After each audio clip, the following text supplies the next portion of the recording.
오늘 아직도 가야 할 길이란 제목을 가지고 누가복음 말씀을 이어가기를 원합니다. 현대사회가 급속하게 발전하면서 우리는 거기서 현기증을 느끼기도 합니다. 그 현기증의 현상 중에 하나가 이 건망증이라는 건데요. 변의 속도가 너무 빨라서 이 뇌에서 다 처리하지 못하고 스트레스를 많이 받는 겁니다.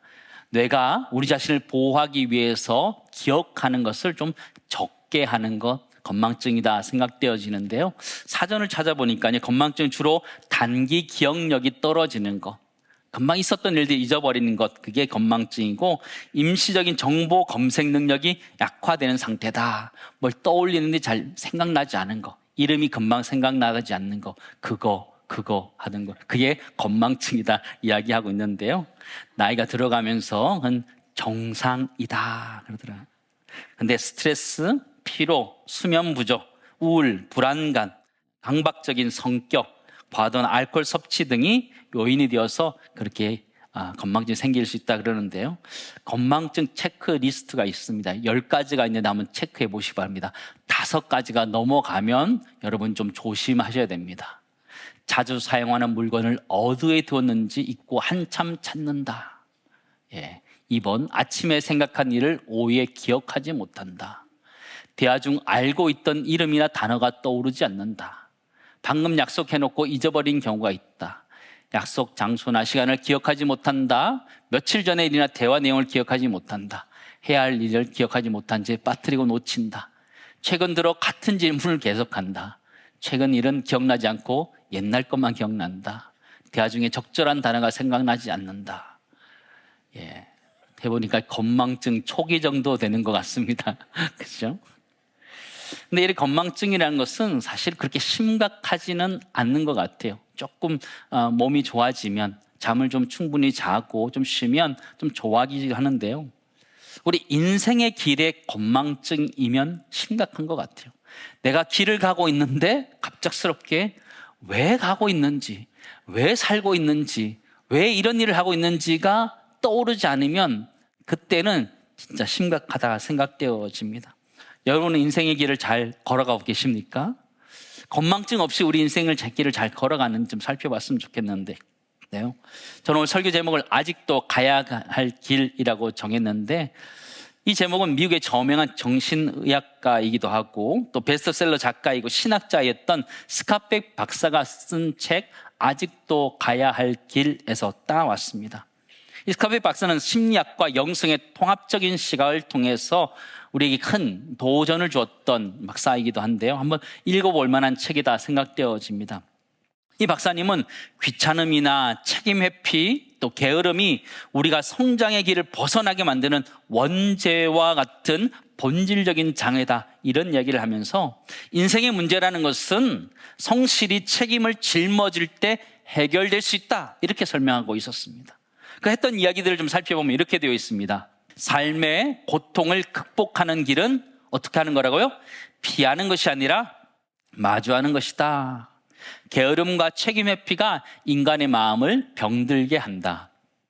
완벽한 선택은 없으며 어려움 속에서도 성숙과 행복을 찾아야 한다. 그렇죠? 우리는 완벽한 선택을 하려고 머뭇거릴 때가 많은데 인생이란 게 그런 게 아니라는 것이죠. 인생이란 것이 가다 보면서 성장하고 성숙하는 것이 우리 인생이다, 이런 얘기를 적고 있는데요. 우리 인생의 길을 걸어가다 보면 때로는 내가 왜 살고 있는지, 왜 걸어가고 있는지 잘 모를 때가 있는데요. 오늘 본문의 말씀을 통해서 우리가 걸어가야 될 길이 무엇인지 함께 살펴보기를 원합니다. 오늘 본문에 보면 예수님께서는 끊임없이 가야 할 길을 가고 계십니다. 예루살렘을 향해서 걸어가고 계시는데요. 이 걸음에 방해물이 있습니다. 바로 헤롯이라는 사람이 있다는 것을 어떤 사람이 제보하게 됩니다. 31절, 32절 말씀 보실까요? 곧 그때에 어떤 바리새인들이 나와서 이르되 나가서 여기를 떠나소서, 헤롯이 당신을 죽이고자 하나이다. 이르시되 너희는 가서 저 여우에게 이르되 오늘과 내일은 내가 귀신을 쫓아내며 병을 고치다가 제3일에는 완전해지리라 하라 말씀하셨어요. 바리새인들이 예수님에게 조언을 하는 거예요. 헤롯이 당신을 죽이려고 하기 때문에 당신을 여기서 떠나라, 이렇게 얘기하는 것이죠. 여러분, 바리새인이 예수님께 좋은 얘기 한 적 있습니까? 없습니까? 없어요. 근데 오늘 좋은 얘기를 하는 것 같이 보여집니다. 그러나 좋은 얘기가 아니에요. 자신들이 가지고 있었던 기득권들을 가지고 있는 갈릴리에서 떠나가라 그런 거예요. 헤롯을 핑계대고 당신이 떠나가야 된다, 이런 얘기를 하는 거죠. 교활한 거죠. 헤롯도 교활하지만 바리새인도 교활하다는 생각을 해보게 됩니다. 성경을 보면 오늘과 내일은 내가 귀신을 쫓아내고 병을 고치다가 제3일에는 완전하여지리라 그런데요, 오늘과 내일은요 24시간, 48시간 그런 얘기를 하는 것이 아니고 주님께서 이 땅에서 사역을 계속 해가는 기간을 이야기하는 것이다 라고 생각할 수 있고, 제3일은 그의 사명이 완성되는 날을 의미한다, 이렇게 볼 수 있습니다. 그러니까 십자가에서 죽으시고 부활하심으로 말미암아 그 구원을 완성시키신 것, 그걸 제3일이다 라고 표현할 수 있는 것이죠. 근데 예수님께서 이렇게 걸어가는 이 길에 방해물이 있습니다. 바로 헤롯이라는 사람입니다. 이 헤롯은 예수님이 태어났을 때 있었던 헤롯 대왕이 아니라 이 갈릴리의 분봉왕인 이 헤롯의 아들이었던 헤롯 안디파스라는 사람이었습니다. 그는 세례 요한을 죽였던 사람이고 또 예수님을 죽이고자 애썼던 사람이기도 합니다. 그러나 주님은 그 길을 묵묵히 갑니다. 가야 할 길을 계속 갑니다. 33절 말씀 보실까요? 그러나 오늘과 내일과 모레는 내가 갈 길을 가야 하리니 선지자가 예루살렘 밖에서는 죽는 법이 없느니라. 갈릴리에서 헤롯 안디파스가 예수님을 죽이고자 했지만 절대로 죽지 않는다라는 거예요. 거기서 죽지 않을 것이라는 거죠.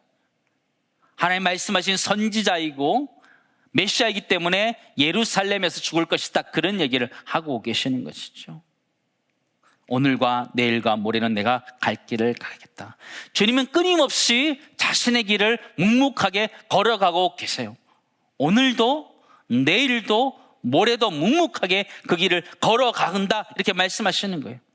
저는 오늘과 내일과 모레가 뭘까 곰곰이 생각해 봤는데요, 모레를 예수님께서 부활하신 날로 설정을 한다면 오늘은 십자가의 날이 되는 거고, 내일은 암흑 가운데 있었던, 흑암 가운데 있었던 날이 되는 거고, 모레는 부활의 날이 될 것이다, 이런 생각을 하고 있는데요, 우리의 삶을 좀 돌아봤으면 좋겠습니다. 여러분의 오늘과 내일과 모레는 어디를 향해서 가고 있으십니까? 우리는 가고 있는데 헤롯과 같은 것들이 우리를 방해할 수 있고 우리의 인생의 길을 막아설 수 있음을 보게 됩니다. 헤롯의 특징이 무엇입니까? 그는 권력을 좋아하는 사람이었습니다. 자신이 신인 것처럼 행동하는 사람이었고 교만한 사람이었습니다. 우리 주변에 우리를 힘으로 누르려고 하는 사람이 있을 수 있지요. 헤롯과 같이 우리를 괴롭히는 사람이 있을 수 있지요. 그게 우리를 방해하는 방해물이겠죠. 동시에 또한 그 헤롯은 우리 안에도 있을 수 있습니다. 우리가 헤롯과 같이 교만함들을 가질 때에 그 교만함은 하나님과 멀어지게 하면서 우리 자신이 도리어 우리 인생을, 우리 신앙을 어렵게 하는 경우들을 발견하게 되는 것이죠. 헤롯은 밖에만 있는 것이 아니라 우리 안에도 있을 수 있음을 보게 됩니다. 또 헤롯은 어떤 사람이었어요? 동생의 아내를 취했던 사람이었습니다. 세례 요한을 죽였던 살인교사죄를 지었던 사람이었습니다. 그의 죄악으로 말미암아 공동체를 파괴시켰던 사람이 바로 헤롯이었습니다. 우리의 죄악이 우리의 공동체를 파괴시킬 수 있고 우리의 죄악이 나 자신을 파괴시킬 수 있고 하나님으로부터 멀리할 수 있다는 걸 기억하면서 하나님 앞으로 다시 다가설 수 있기를 간절히 소망합니다. 우리 인생의 길을 걸어가다 보면 교만함이나 때로는 욕망이나 우리의 죄악들이 우리의 신앙의 걸음들을 막을 때가 있다라는 거예요. 그게 헤롯과 같은 것이에요. 참 어렵죠. 우리 인생의 길은 철로 역정에 나오는 크리스찬의 길과 똑같습니다. 그 책을 보면요, 주인공이 구원의 길을 가는 신앙의 영적인 여정들을 설명해주고 있습니다.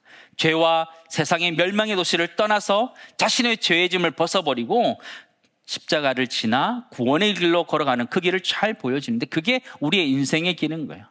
유혹과 핍박과 시험들을 지나서 가야 되는 것이 우리의 인생의 길. 주님은 그 길을 오늘도 내일도 모레도 걸어가셨음을 우리들에게 설명하고 있습니다. 그 중요한 것은 방해하는 헤롯이 있다라는 것이. 그게 밖에 있을 수도 있고 안에 있을 수도 있어요. 교만함과 죄악들이 우리에게 있을 수 있어서 우리를 막게 되는 것이죠. 주님은 이 헤롯에 대해서 무엇이라 평가하냐면 여우다 이렇게 평가하고 있습니다. 여우다. 여러분, 성경에서 여우는 교활함과 간사함의 상징입니다. 아주 여우 같다. 우리 한국도 그런 정서가 좀 있지요. 근데 또 하나 성경에서 말하는 여우라는 표현은 아주 하찮은 것을 이야기할 때 여우다 이야기하는 거예요. 여우가 성에 올라갔을 때 무너지리라, 이 얘기는 아주 하찮은 것 때문에 무너진다, 이런 얘기를 하는 거예요. 하찮은 것을 이야기하는 거예요. 예수님은 헤롯과 같은 사람을 무엇이라 표현하면 여우다 이야기하는 거예요. 교활하고 간사하지만 아주 하찮은 것이다, 우리에게 말하는 것이죠. 우리 앞에 다가오는 유혹과 고난과 핍박들은 때로는 우리 인생을 힘들게 하는 교활함과 간사함들을 가지고 있지만 절대로 우리를 무너뜨리지 못하는 줄을 믿습니다. 그거는 하찮은 것이다 거예요. 아무것도 아니다 말씀하시는 거예요. 우리 인생 앞에 다가오고 있는 시험들이 있으십니까? 어려움들이 있으십니까? 주님, 그거 아무것도 아니라는 것이죠. 지나갈 것이다 말씀하시는데, 그 믿음을 가질 수 있기를 주님은 축원합니다. 헤롯을 여우라 표현했는데 그 표현 속에서 주님은 우리들에게 말씀하시는 거예요. 두려워하지 말라는 거예요. 두려워하지 말라, 놀라지 말라 말씀하시는 거예요. 신앙의 걸음을 걸어갈 때에 때로는 헤롯과 같은 것들이, 유혹과 핍박과 어려움도 있었다 할지라도 넘어지지 않는다는 것이죠. 그거 아무것도 아니라는 것이죠. 우리 모두가 믿음으로 그 걸음을 걸어갈 수 있기를 간절히 소망합니다. 첫 번째 하나 나누기 원하는 것은요, 우리의 신앙과 삶은 여전히 걸어가야 됩니다. 아직도 가야 하는 길처럼 우리의 인생길, 신앙의 길은 계속 걸어가야 됩니다.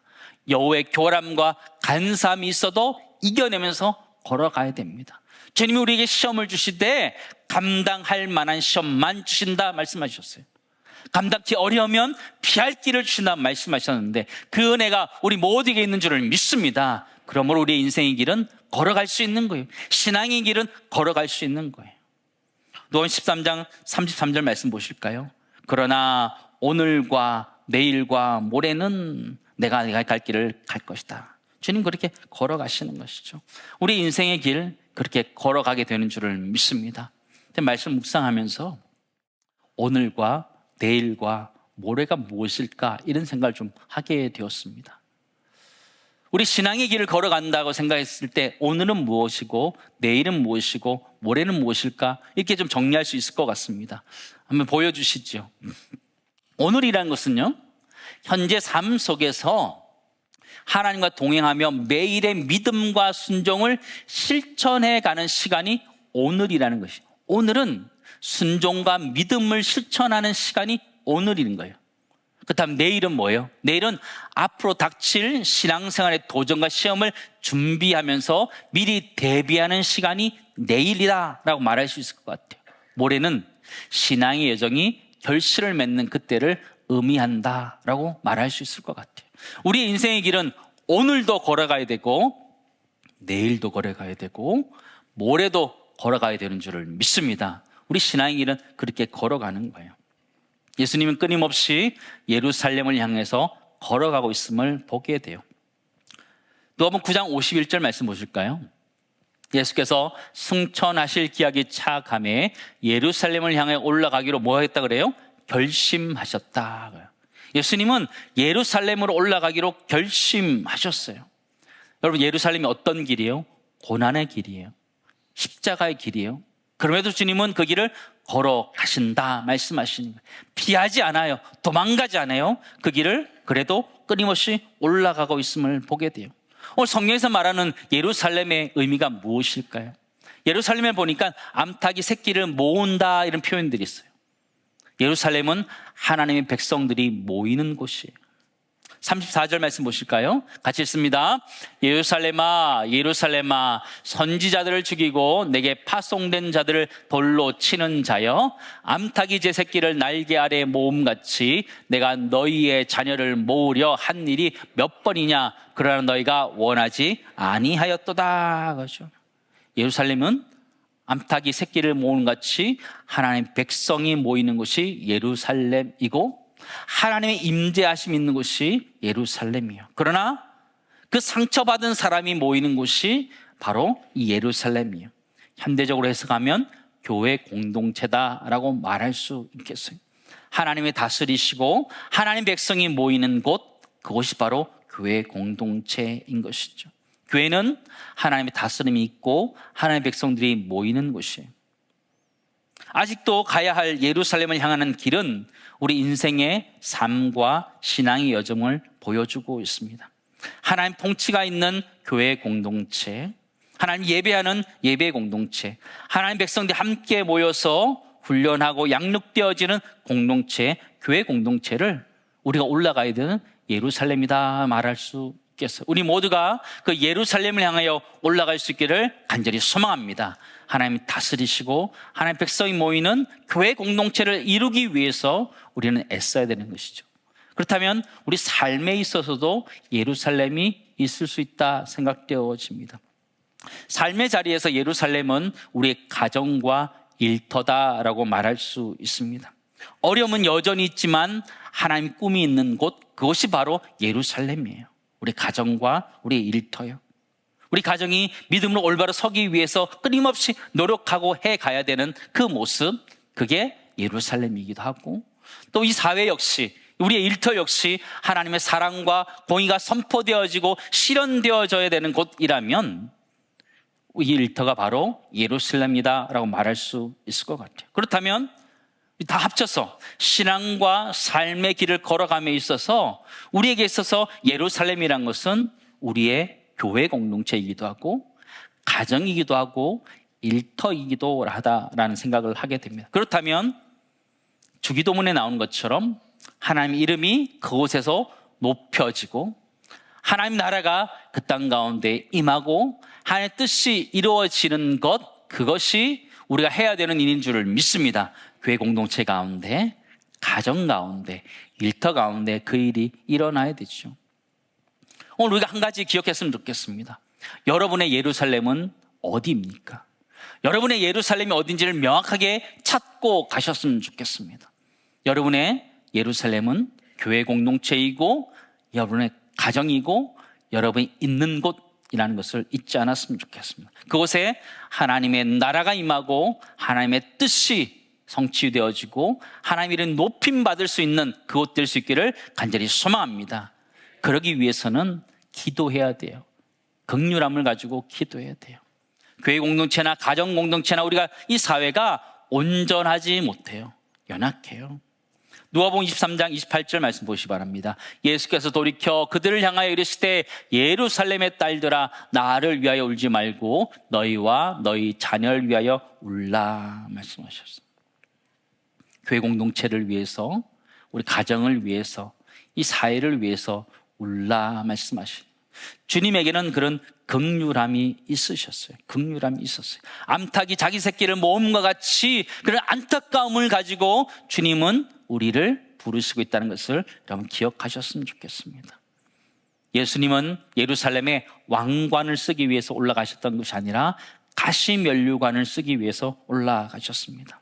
모든 백성들을 구원하기 위해서 구원의 종으로, 고난의 종으로 올라가고 있음을 우리는 기억해야 됩니다. 인자가 이 땅에 온 것은 섬기기 위하여 오셨다라는 거예요.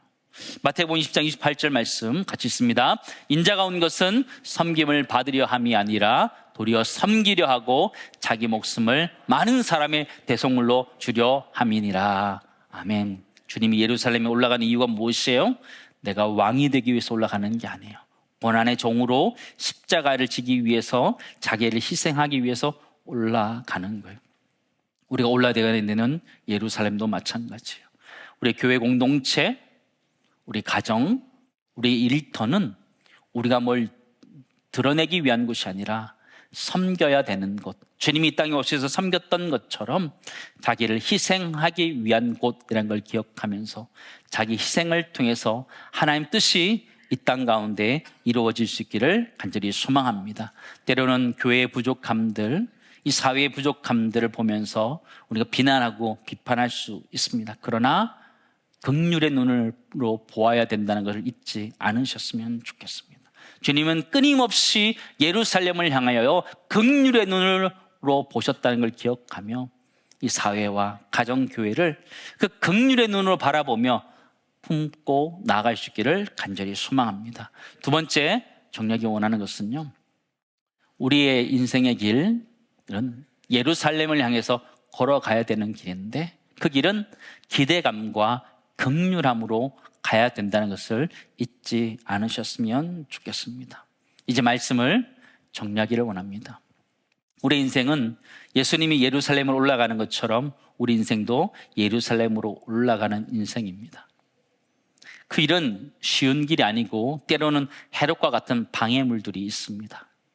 교만함과 또 탐욕과 죄악들로 말미암아 우리 인생의 스텝을 꼬이게 할 수도 있습니다. 그러기에 그런 것들을 다 정리하시고 하나님 앞으로 나아갈 수 있기를 간절히 소망합니다. 그리고 그 예루살렘에 올라가는 그 길은 영광을 받는 그 길이 아니라 자기를 희생하는 길이라는 걸 기억하며 교회 공동체를 위해서, 가정을 위해서, 이 사회를 위해서 자신을 희생함으로 말미암아 하나님의 뜻을 실현할 수 있는 하나님의 사람 될 수 있기를 간절히 소망합니다. 이 땅 가운데 하나님 나라가 임하고 하나님 뜻이 실현되어지고 하나님 이름이 높임 받을 수 있는 것이 우리 인생의 목적이란 걸 기억하며 우리 인생을 살아낼 수 있기를 간절히 소망합니다. 우리는 오늘도 가야 되고 내일도 가야 되고 모레도 가야 되고 그 다음날도 가야 되는 인생입니다. 여러분의 인생을 놓지 마시기 바랍니다.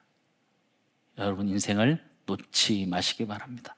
여러분의 신앙도 놓지 마시기 바랍니다. 때로는 여러분의 건강이 좋지 않다고 해서 신앙을 놓으려고 하는 것, 그러시면 안 됩니다. 주님은 그 길을 끊임없이 걸어가면서 하나님 이름을 드러내겠던 것처럼 우리 인생을 살아가면서 하나님의 이름이 드러나고 하나님 영광이 드러나고 나는 죽어지는 은혜로 말미암아 하나님 뜻이 이 땅 가운데 이루어질 수 있기를 간절히 소망합니다.